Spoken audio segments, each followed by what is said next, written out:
Alright, how you doing today? This is MrDoTheMath, and we are factoring fractions. Alright, we're simplifying these fractions.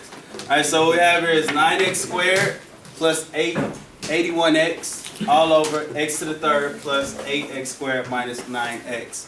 So what you want to do is, we want to look at our numerators and our denominators and see what our greatest common factors are. And in our numerator, our greatest common factor is going to be what? 9.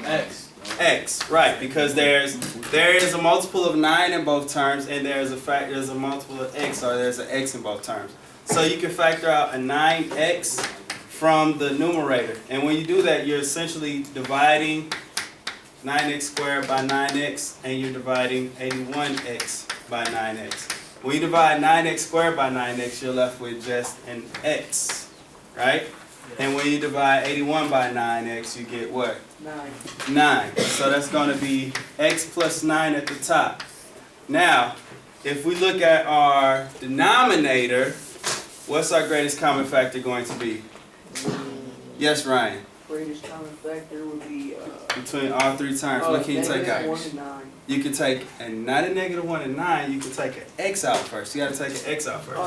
Thank you, other Ryan. All right. So when you take an x out, you're essentially dividing all of these by x. So that means you're taking one x from all of these. So you're gonna end up with x on the outside, and you'll have x squared plus 8x minus 9. Now you're ready to factor this bottom part. This has been factored enough. You can factor now this trinomial. And when you factor the trinomial, you're looking at the c term, the a and the c, to equal the sum of b, right? So you're trying to find the factors of 9, multiply to give you -9, that add to equal +8. Those factors are going to be what? -1 and 9, because 1 times 9 equals 8. Okay? Does everybody get that so far? Give me a head nod or a thumbs up or something like that. We good so far?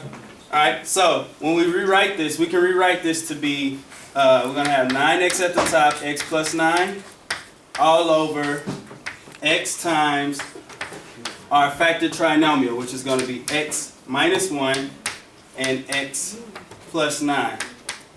Okay? Now what we want to do is simplify some more, right? Now we can look at the numerator and the denominator and see what we can take out, right? And what between the numerator and the denominator can be taken out? X plus 9. Good. So now your new answer, or your new problem is going to now be 9x over x times x minus 1. And you can either leave it like this or redistribute this x through and end up with 9x over x squared minus x. Did anybody get that? I did, actually. Good job. Good job.